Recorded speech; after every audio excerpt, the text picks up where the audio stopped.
Hello everyone, today I'll be showing you Savvy Investors. In this game, you are going to get the thrill and excitement of trading on the stock market, buying and selling and outwitting and outbidding your opponents to make the most money from several different assets like gold, oil, livestock. I'll be showing you a setup of the game and I'll give you a quick run through of how the game is being played. To set up, each player is going to get a player board, an inheritance token, a bank loan, and an insider token. I'll explain what they do in a later stage. Each player will also receive $40 million and put them behind their screen. Next, you're going to shuffle up the whole deck that is provided in the game, and you're going to take 2 cards per player for the 3 phases that I'll be showing you right now. So for a 5-player game, we'll have 10 cards in each of the phases. You're going to then next take on the reference cards of open bidding and put it on top, a single offer auction, put it on top, and a closed bidding and put it on top. Next, we're going to take the open bidding, put it on top of the single offer, and then put it on top of the closed bidding. This completes our market deck. Now we're going to go to the first round of the game. The setup is already done. We're going to provide 3 assets in the proposal board in front of each player. So this will look something like this, and each player will also receive 3 copies of assets in their hand as well. So this player to my right gets the 3 here and I get the 3 here. Each player is going to then take a look at the 6 cards that are provided to you. So you're going to look at the 3 and then the 3 that are in your proposal board. Once you've seen the 6 cards, each player will simultaneously reveal 2 assets from their proposal board. So let's say I reveal this asset, and the player to my right reveals this 2 assets. Once everyone has revealed 2 cards from their proposal board, each player will draft 1 card at a time and pass the 2 to their left. So it's a simple drafting. So you keep 1, pass 2 to the left. Once this is done, every player will end up with 3 assets in their hand. This is your hand for drafting, and this is your proposal board. So look at all 6 cards and then select which 2 to reveal from your proposal.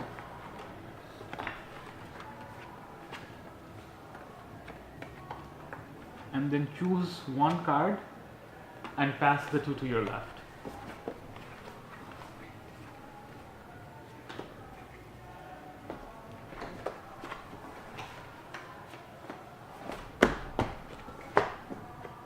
So once this is done, everyone can reveal their last stock from their proposal board, which obviously you know will be coming in the futures market. This concludes the draft and reveal phase. Next, we're going to move to the second phase of the game, which is the open bidding. To start off, we're going to remove the reference screen says open bidding, reveal 1 card from proposal, and we're going to reveal the last card from everyone's proposal. Once this is done, we're going to reveal a stock, and the person who's the youngest will start an auction on it, and this is an open auction. Cryptocurrency. So we'll start with Rudmila since she's the youngest. Go ahead. 0. 1. 2. 5. Because I can see there are 2 exactly. cryptocurrencies, 6. right? So I know I can buy something from Rizvana. Okay, 6. Step 6. Do you pass or? I pass. Pass. 7. I'll go 8. Pass. She can just price it at a ridiculously high price. Then she would be, but then she's losing money. At the selling phase, she won't be getting money, right? Selling phase is also a way for you to get money from other people. Right? So once this is completed, you go through all the 10 cards for 5 players, you come up to this reference chart which says single offer auction after buy and sell phase. To start off this phase, each player will reveal 1 card from their hand, and let's say I reveal this card, and this person reveals this card, and this person reveals this card. It doesn't matter which card you reveal, but you're giving away information to people as to what you have in your hand. But the most important thing is the number at the top left. The lowest number will be the person who will be buying first in the buy-sell phase, which will be the next round. 38. 13. 25, 27. Okay, so it's basically this. So Rudmila will be the first person to buy something from us. So now everyone will price the 3. It starts from the smallest number, right? Yes, the smallest number determines the purchasing. Yeah, 1, 2, 3, go. Okay. Okay. So Rudmila gets to buy one from us. So Interesting. yes, interesting pricing. Okay. Is that 6? Yes, that is 6. 5. This is 6, 5, 5. 1, 2, 4. I'll take the 6 from you. No, not that one. Wow, real estate? Yeah. So you just have to tell me through real estate. You can buy or pass. You get 3 chances to do that. Once that is completed, if you have anything that is left over in your proposal board, you can then choose to buy that by paying the amount of money that you had priced it to the bank. So let's say no one bought my real estate here, and because I priced it high, I'm going to pay that much money and I'll take it. But it's up to me. I may choose to not take it as well. Once this is done, we're going to move on to the single offer auction. Here, where one person is going to be the offerer. The person who went last in the buying order will be the first person to do this. Then the person to their left will give them one single offer on this asset. So let's say the person says $3. The next person could go higher or could say pass. Once it comes back to me, and let's say I was the offerer, I could pay them $3 and get this asset for myself, or I could say that no, you can take it. And that stage, that person gives me $3 and takes this. It's always the highest bidder that takes it. I'm the holder. Yeah, exactly. Because I was the last person to buy, so I'm starting. Oh. So starting from Rudmila, everyone gets only one chance to give me a price. And then I'm going to decide if I'm going to give it to the highest bidder for that much price, or I will pay the highest bidder that much price and get it for myself. 6. You can only go above or below. Above would be 7, No. right? Yeah. Yes, or like 8, 9, whatever. It's Can up to go you. below. No, you can't. There's no way. You're out. So 7, yeah. Us. Yes, sir. So it's hers for 7. Yeah, you can take it for 7. That's a lot of money. But 133 is also a lot. Yeah. Now it moves to Rudmila. We have completed round 4.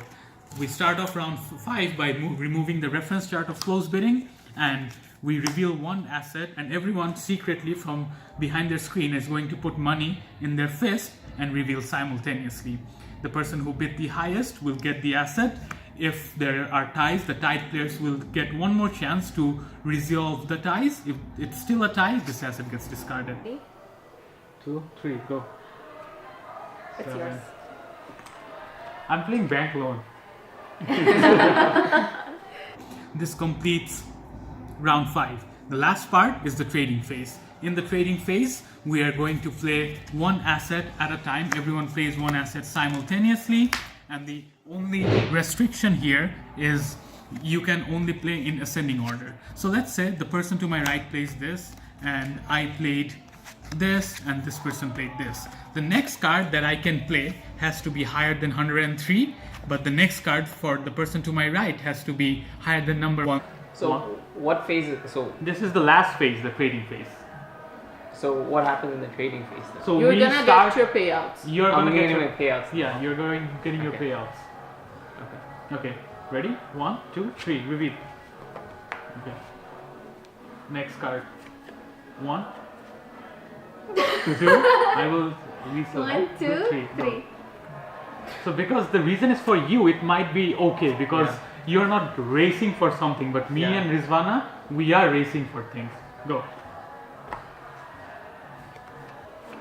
1, 2, 3, go. Wait a So she's the first person to build a uranium mine, so she's going to get 13. So this is the racing that matters. You have played, every player has played all your cards. You can even choose to play, not play a card. So let's say you don't want to play this card, 90. So you block it off by playing 118 from your hand.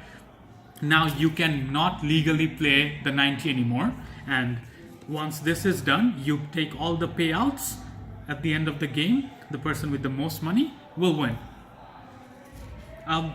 The few things that I'm going to explain now are the tokens that I said at the before. the insider token, the inheritance token, and the bank loan. The insider token is pretty simple. You can cash this in any time, and you can look at a person's hand, any player's hand, half of their cards rounded up if they have an odd number. So if I had only 4, I'll shuffle them randomly and provide 2 cards. If I had, let's say, 5, I'm going to give 3 cards. The next card is an inheritance token. If you cash in an inheritance token, we have this inheritance pile. We're going to give them a shuffle and reveal an inheritance check. This ranges from 9 to 13. This shows 10, meaning the person who played can essentially get this $10,000. Let's say I was the person who played this inheritance token. The person from my left starting could challenge me or could say pass. If someone do challenge me, they will play a card from their hand, and only the top left hand number matters. So let's say you guys challenge me with a 29. The person to my right said, oh, okay, wait, I'm going to challenge you to 118. Now for me to get this $10,000, I have to beat the 118. And let's say I do play 120 and I beat it. All these cards will get discarded and I'm going to get $10,000 cash. However, if I saw that I was not able to beat the 118, then I could say that I'm not going to play anything, and at that point, the person to my right will get the $10,000. Play my inheritance right now. Sure, Yeah. you can. So this is the card, Yeah, the yeah, token okay. for inheritance. Rudmila, do you want to use your I hope insider? it's a bigger I know number. she has 130, but she's probably not gonna play it. If no one challenges. Yeah, I don't think anyone's gonna challenge her. 12. Yasi, do you want to challenge her with anything? Yeah. I'm going to challenge you with my nothing. Integrity. Really? Miss? What? That's pretty bad, because then she can just take the 12 with anything. You know? I don't have anything. What are you talking You about? would be losing a number if you She's want trying to challenge manipulate me. me and not like playing your own card. Up to you Go guys. play. Because Now you know, like I No. have pass. 133. Okay. So yeah, so Rizwan is like literally like bullying us with the 130. Now she bullied us off. Now she can use Actually, anything. you know what? She And has to play her 133. I'll play this. 115. Yeah, I know you can beat it, but like, Yeah. Well, like Rudmila doesn't want to get bullied. Like she'll always bully me with the 133. yeah, and because keep next taking- time she's just gonna take everybody's inheritance then. The bank loan is very similar to the inheritance token, except that it has lower numbers, only ranges from 6 to 8. But the person who cashes this in, so let's say I cash this bank loan, I can dictate that in what category the other players can challenge me. So let's say I cashed in my bank loan and I say, okay, you guys can only challenge me with livestock. So let's say this person again goes ahead with this 29, and this person last time who challenged me with 118 cannot do that because it's not a livestock.